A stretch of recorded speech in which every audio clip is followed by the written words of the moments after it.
This is Water Elemental. And this is Axis, and we are here today to talk about the League of Legends. This is an ongoing show. We talk a little bit about everyone's favorite MOBA style battle game. We got some interesting news this week. 4.7, the patch dropped, but we did not get Mr. Braum, unfortunately. He'll be releasing very, very soon, they say. We have some new news on a brand new Nami skin, which I know you're very excited about. And of course, we have some more details about the upcoming All-Star game. Which actually starts the night of recording. Ooh. So I'm going to try to make this one not come out after the event. All-Star. All-Star. Oh. 4.7 is patch. Like we said, Braum didn't come out, unfortunately, but we did get some interesting changes. First things first, making Gragas a little better. They went overboard with the nerfs on Gragas, they believe. And so they're bringing him back up a little bit, giving him some general changes in his quality of life and so on. Barrel roll gives vision after it reaches its destination. So slight nerf there, but they reduce the size of the cast indicator, so that way you can more clearly understand where you're going to be doing damage. The Drunken Rage buff is no longer consumed when hitting a ward, so that's that's just a small change, but it's going to pay dividends in the heat of an interaction. Explosive Cast has a slightly larger range, but they made the cast size indicator more accurate.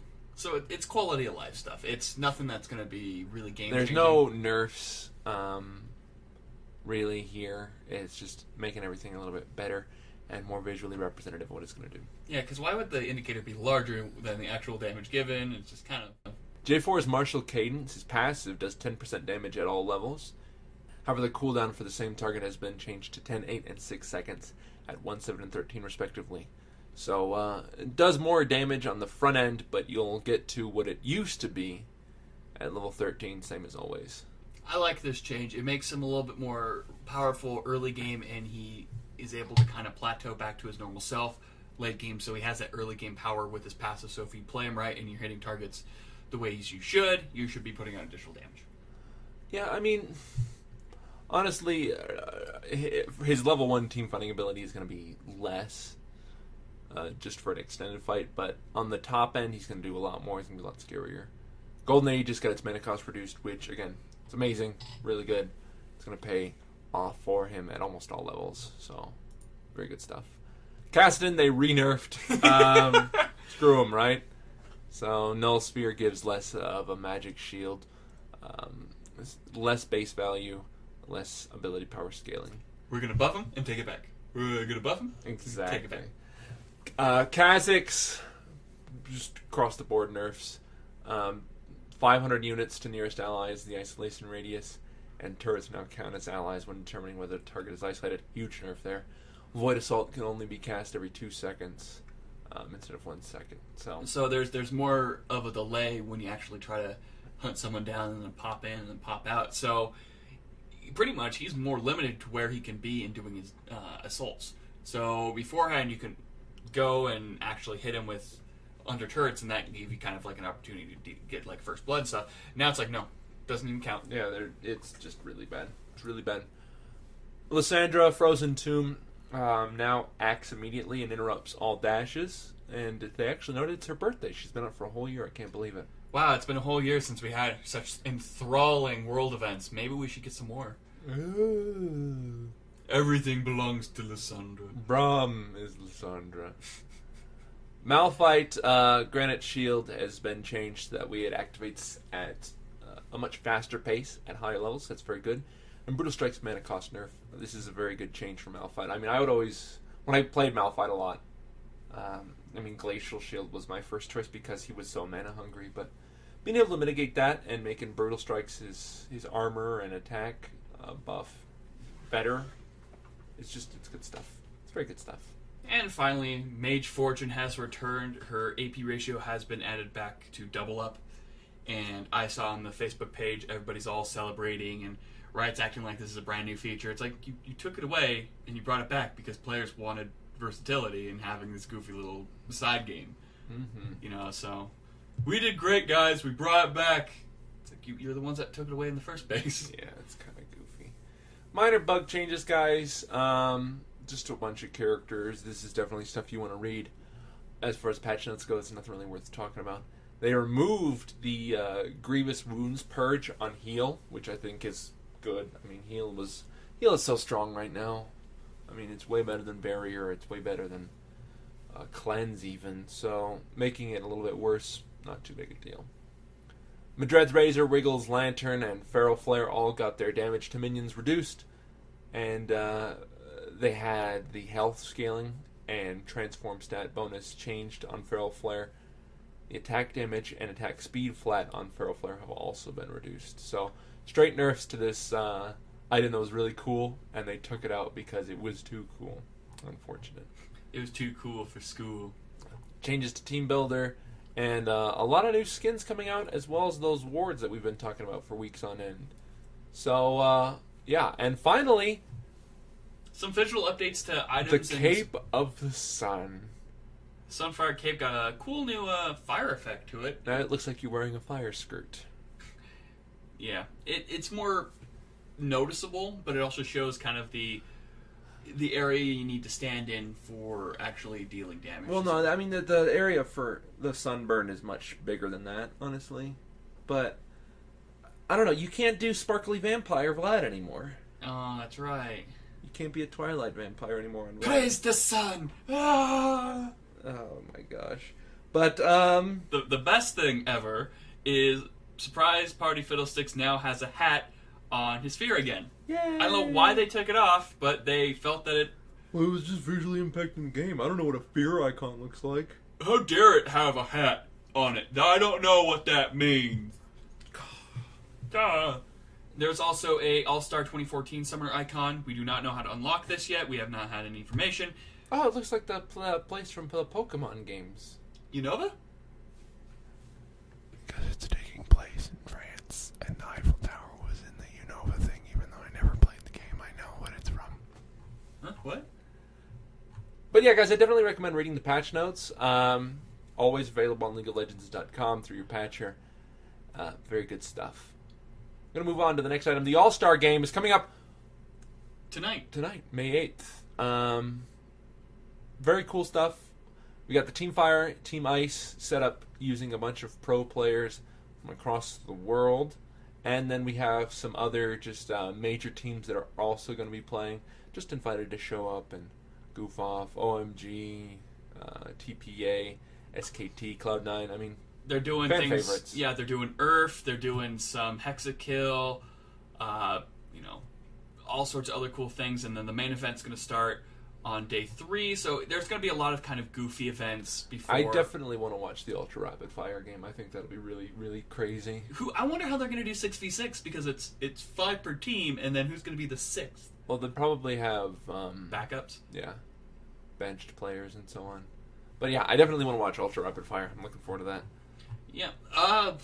I'll try to watch it when I can. I'll actually be watching it while I edit, so cool things are going to come up. And then finally, guys, like we mentioned, Nami has a new skin on the PBE. I think it's in celebration to Brazil or something because they had a BR poster for it. That it seems interesting. All we see is the splash art right now and the recall sound, which is her singing, which is kind of interesting. You think that I'm looking forward to spamming it, hitting B, moving a foot, and then hitting B again, and then doing that forever and ever and ever. Here's a sample of what it'll sound like.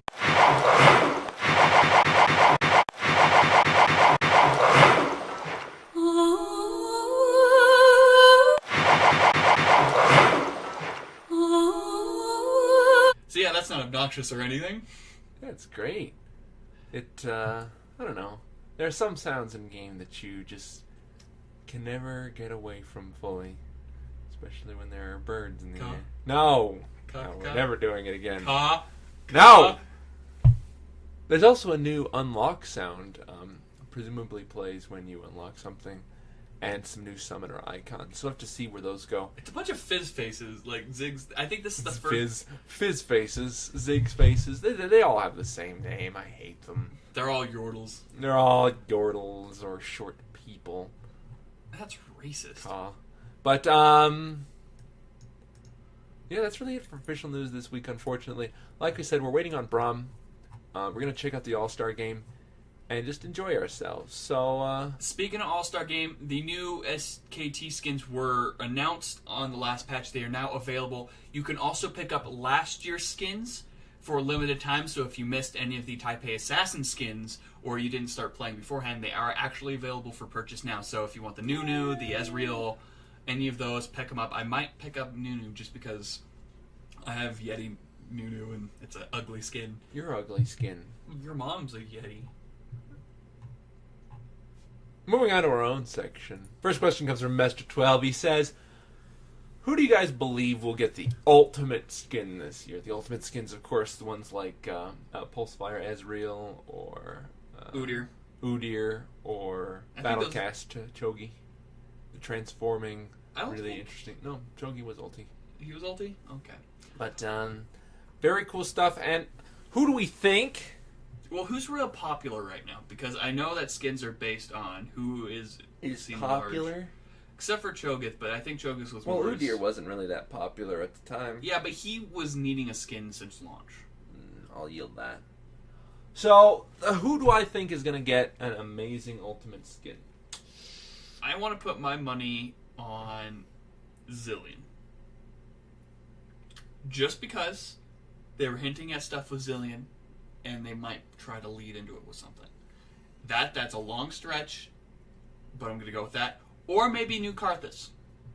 Or maybe Karthus with the new visual update. If I had to guess, and I had to guess properly, I would probably say Zyra or Thresh. Really? I know they recently got cool skins, but they're so breakout popular, and their themes allow for a lot of different skin types. So I definitely think that's going to come forward. Maybe even Aatrox. I'm not sure. I would be okay with an Aatrox skin. I hate the character, but I like his style. Its visual appeal. His visual appeal. If I was to hope to see someone get a ultimate skin, Maokai. Boo! I think you can do a lot of cool visual effects with his with the circle, yeah, his knock-up, and anyone his who seeds. has wood that much, I mean, they're just excited to be here. Dude, I sapping all day. Next question comes from Poke Apollo. Do you guys still think Kassadin is OP, even with the nerf? I didn't really think Kassadin was that strong to begin with. I mean, I'm coming from old school Kassadin. I mean, he's been banned so much ever since I started playing in Season 1. He was always banned. And that's because he's scary. As far as how OP he is... It's more about the mobility and the fact that if you are good with his ultimate, you're able to kind of dance around the battlefield and be very disruptive. I think ever since his silence nerf, I have never thought Kassadin was OP ever since then. I've just... You can repay him when he comes into harass. And that was always this thing, is in mid or top, like, you couldn't counter harass, because it'd just be like, range silence, and he walks away. Now it's range silence, he turns to walk away, and it's already over. And you're like, oh. And then they pop the shield that you get. And then they jab him. Now that he's got the shield, I mean, it's a little bit better for him. They nerfed the shield again, so slight mitigation on that, but still, I'm not blown away. I don't think he's crazy OP. I think he's strong and a good counter pick, but not OP. No, I want to say the reason why everybody thinks he's OP right now is still because a lot of the pro players play him, and that's because of skill level. And it's not really necessary based on the character design himself and the way his skills are balanced. Well, any character with that much mobility is going to be strong. Yeah. He could have a kit full of garbage, and the fact that he could move around the battlefield at will. That's why Miss Fortune was so strong strong for a while, because she was able to use her passive to get around so fast. Indeed. But as far as OP with the nerf, I don't think it's that crazy. I think it's strong, not crazy. But that's it for questions this week, guys. We love to answer questions. We try to answer at least 2 every week. If you have any questions for us about the show, about gaming in general, about anything really, we'd love to hear them. We're always happy to talk with the fans. But send them in. You can post them in the comment section below. Send it to our email. It's bestgaming@gmail.com. Post it on our Facebook page or our Twitter. All the links for that are down in the video information, so take a look-see. And we just might use it. We're also looking for suggestions on anything you guys want to see us do. If it's a game you want to see us do, if it's kind of like a series, anything like Dance, that. maybe. Oh, I'd rock Dance Revolution. But anyways, we're looking for suggestions. We're trying to broaden our horizons a bit more. Everything I've tried to do is not up to standards. You can say that again. Tay again? Okay. Expose. Anyways, this has been Water Elemental. And it's been Axis, and we're just embarrassing today, aren't we? Should we tell them what we were doing before we No! started recording? No! Turn it off!